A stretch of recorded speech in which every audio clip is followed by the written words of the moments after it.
J'ai dit la semaine dernière, Dieu veut que vous éprouviez de la souffrance car cela lui plaît.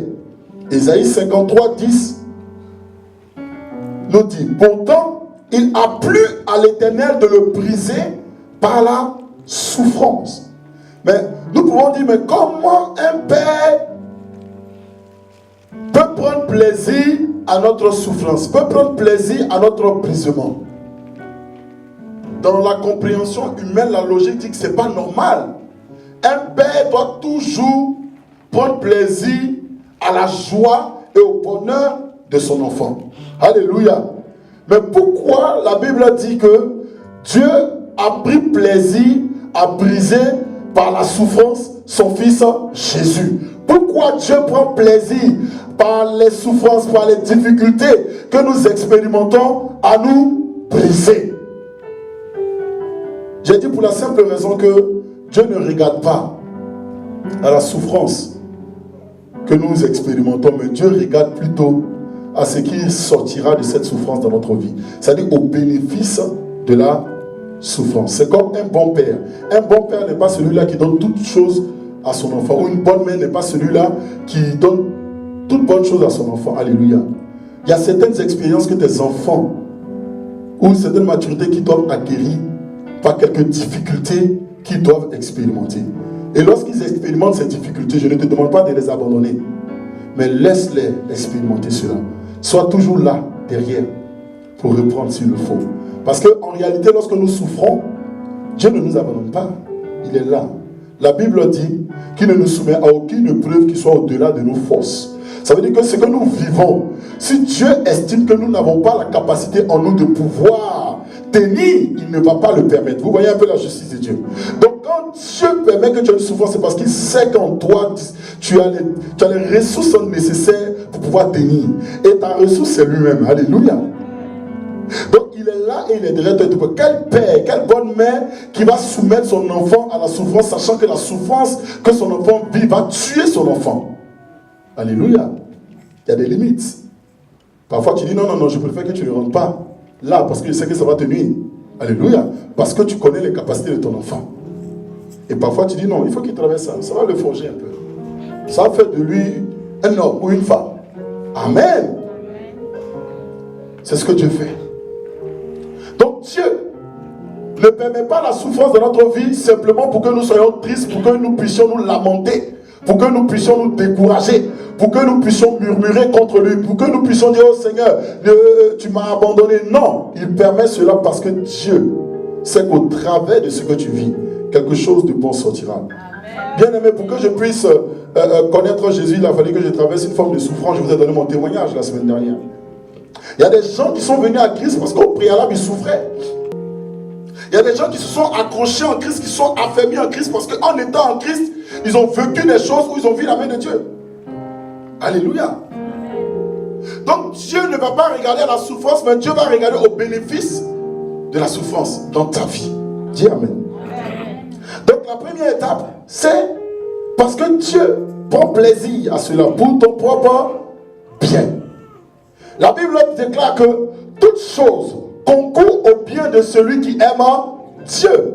Mais lorsqu'il dit toutes choses, il ne dit pas que les bonnes choses concourent aux choses qu'il aime. Il dit toutes choses. Ça veut dire quoi? Les choses douloureuses comme les bonnes choses concourent à ton bien. Parce que la douleur qu'il permettra dans ta vie, au travers de la douleur, il fera ressortir quelque chose de bon pour toi. Soit un enseignement, soit une transformation, soit un brisement. Amen. Amen. Gloire à Dieu. J'ai dit qu'il n'y a pas de victoire sans bataille. On ne peut dire que j'ai gagné la victoire sans que je n'ai combattu. On ne peut parler de guérison sans qu'au préalable je ne sois malade.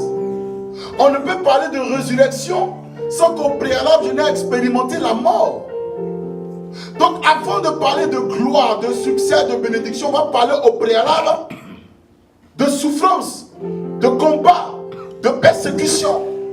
Alléluia. Hébreux 2, verset 10. Je lis la parole. Il convenait en effet que celui pour qui et par qui sont toutes choses et qui voulait conduire à la gloire beaucoup de fils est élevé à la perfection par la souffrance, le prince de leur salut. Alléluia. Il plut à Dieu d'élever à la perfection le Seigneur Jésus-Christ par la souffrance. Donc la deuxième chose, ou la deuxième raison pour laquelle Dieu veut que nous éprouvions de la souffrance, est que la souffrance nous rend parfaits. Alléluia. Il dit par la souffrance, Hébreu dit par la souffrance, Dieu a élevé à la perfection son fils Jésus. Alléluia. Le mot perfection signifie être complet. Cela sous-entend que nous sommes incomplets en tant qu'être humain sans la souffrance. Alléluia. Il manque quelque chose à quelqu'un qui n'a pas rencontré des problèmes dans sa vie. Il lui manque quelque chose.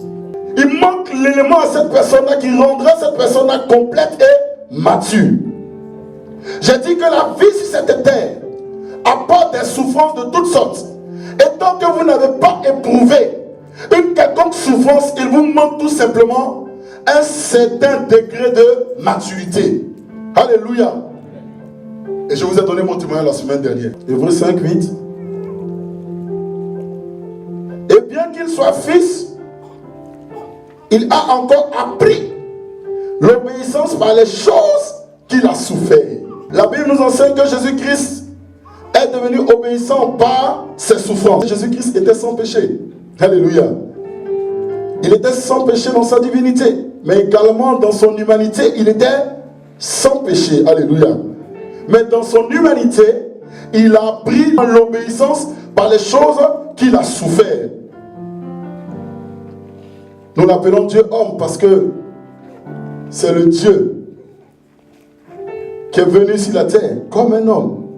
Il a vécu comme un homme. Il a habité comme un homme. Il a souffert comme un homme. Il a été éprouvé comme un homme. Il s'est soumis aux directives de ses parents comme un homme.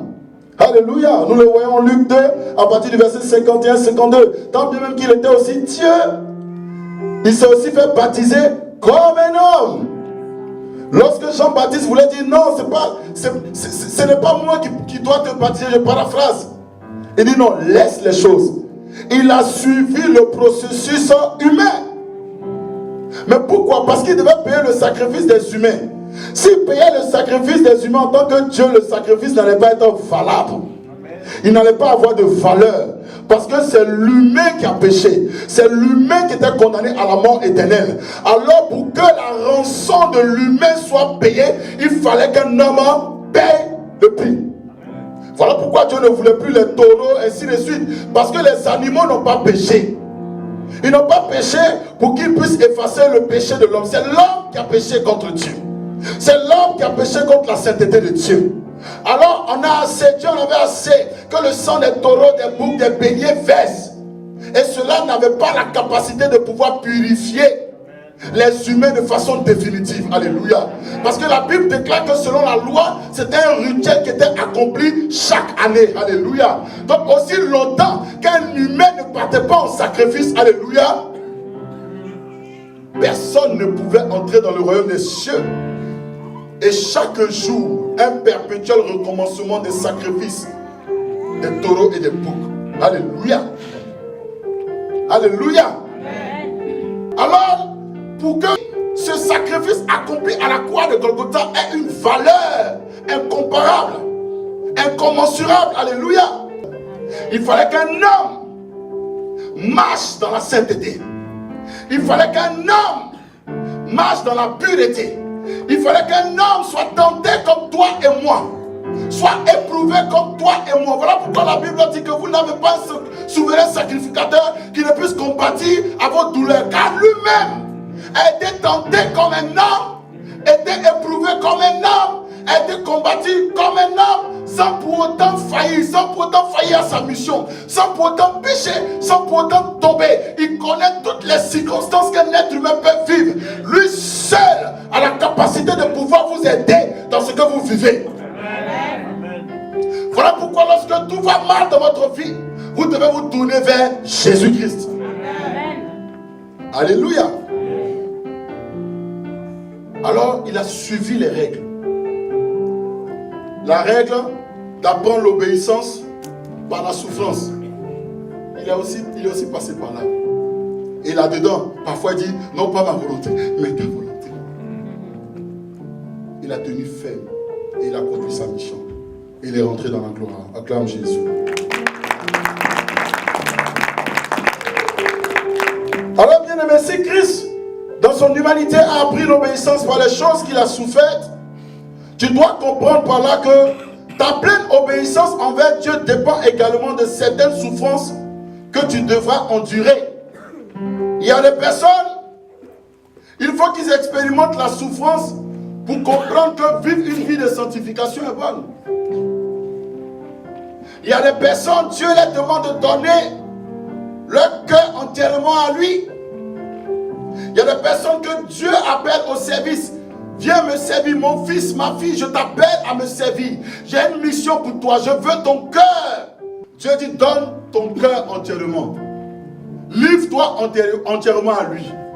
Il y a des personnes, on va beau leur parler. On va beau leur conseiller. On va beau les exhorter. Ils ne comprendront jamais. On va beau leur dire que s'approcher de la présence de Dieu est tout ce qu'il leur faut pour leur épanouissement. Ils ne comprendront pas.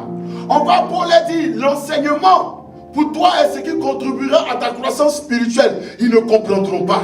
On leur dira que vivre la vie de sanctification et à la gloire de Dieu, ils ne comprendront pas. C'est des personnes qui marchent en fonction de ce qu'ils ressentent. Nous faisions partie de ces personnes-là dans le passé. Alléluia. Non, je sens. Non, je sens. Non, je sens que. Non, j'ai ressenti que. Non, mais j'étais convaincu que. Mais bien aimé, quel est ce ressenti qui n'est pas biblique? Quelle est cette conviction? Lorsqu'on le prouve à la lumière de la parole, elle ne tient pas. Les enfants de Dieu, pourquoi on puisse les laisser tranquilles lorsqu'on les exhorte? Mais en tout cas, moi je suis convaincu. Moi en tout cas c'est comme ça. Mais c'est comme ça quoi? Est-ce que ce que tu ressens, est-ce que ta conviction, est-ce que comment tu vois les choses est conforme à la parole de Dieu? Est-ce que tu crois que la parole de Dieu est la voix de Dieu? Est-ce que tu crois que la parole de Dieu est la volonté de Dieu révélée? Est-ce que tu crois que la parole de Dieu est Dieu lui-même? Alléluia. Alors si tu crois que la parole de Dieu est Dieu lui-même, quelle est la conviction que tu as dans laquelle tu marches qui n'est pas conforme à la parole de Dieu? Dieu ne peut pas dire quelque chose dans sa parole et il va te convaincre d'autre chose. Dans toute discussion, ce qui tranche dans tout échange, ce qui tranche dans toute incompréhension, c'est la parole de Dieu. Alors moi, quelqu'un ne me brûle pas quand il peut me dire, oh j'ai vu. Non. Je vais examiner ta vie. Je suis quelqu'un de... J'aime pas bousculer les gens. Et parfois je suis très patient pour ces genres de choses-là. Alléluia. Je vais te regarder. Je vais prier dans le secret. Et je sais que Dieu fera son travail. Si tu es dans l'erreur, je ne vais pas manquer de te le dire. Mais si tu ne comprends pas, c'est parce que Dieu est Dieu. C'est parce que la parole de Dieu ne ment pas. La parole de Dieu fera son travail dans ta vie. Amen. Et si tu es un enfant humble, tu reviendras sur le droit chemin. Acclame Jésus. Donc il y a des gens qui ne changent pas la vie, qui ne changent pas la situation, qui ne changent pas les comportements tant qu'ils ne vivent pas la souffrance. Alléluia. Continue de vivre dans l'impudicité. Continue de vivre dans l'adultère. Continue de vivre dans le mensonge. Continue de vivre dans la colère. Continue de vivre dans la manipulation. Continue de vivre dans la jalousie. Continue de vivre dans la haine. Continue de vivre dans toutes ces choses qui ne sont pas la gloire de Dieu. Bien-aimé, tu auras rendez-vous avec la souffrance. Pas parce que Dieu te déteste, pas parce que Dieu ne t'aime pas, mais parce que Dieu justement t'aime, qu'il va te faire passer dans des couloirs, dans des situations qui contribueront à ta transformation. Lorsque tu voudras faire quelque chose, ça ne marchera pas. Lorsque tu verras ta famille frapper, lorsque tu verras tes projets frapper, lorsque tu expérimenteras échec après échec, souci après souci, là l'Esprit de Dieu va parler dans ton cœur. Il va te dire, mon fils, change, ma fille, change ton action, ton comportement, et donne une porte d'ouverture à ce que tu es en train de vivre. Change. La souffrance n'a pas d'âge. La souffrance n'a pas de ministère. La souffrance n'a pas de famille. La souffrance n'a pas de taille. La souffrance n'a pas de beauté. La souffrance n'a pas d'élégance. Sois beau, sois belle. Sois coquette, coquine, coquin. Tu n'obéis pas à Dieu, tu souffriras. Est-ce que je parle à quelqu'un? Parfois nous pensons que c'est des personnes aussi mauvaises qui doivent simplement, qui ont besoin de souffrir pour devenir obéissantes. La preuve, non, Jésus était parfait. Alléluia. Il n'avait pas de péché, mais sa perfection était élevée de par les choses qu'il a souffert. Donc il n'y a pas que des personnes mauvaises qui ont besoin de souffrir pour être obéissantes. Mais les bonnes personnes aussi ont besoin de souffrir afin d'atteindre l'obéissance parfaite. Alléluia. Gloire à Dieu. Lorsque vous rencontrez des difficultés et que vous souffrez, demandez-vous ce que le Seigneur cherche à vous faire comprendre. Alléluia. Qu'est-ce qu'il attend de vous? Qu'est-ce qu'il veut que vous fassiez? Quand tu vis des choses répétitives, rentre en toi-même, pose-toi la question. Qu'est-ce que Dieu veut te faire comprendre? Certainement, il veut ton cœur. Certainement, il veut que tu croies véritablement en lui. Certainement, il veut que tu le serves. Certainement, il veut que tu te disciplines. Certainement, il veut que tu changes quelque chose qui n'est point à sa gloire dans ta vie. Certainement, il veut qu'un raisonnement qui n'est point à sa gloire en toi quitte sa vie. Alléluia.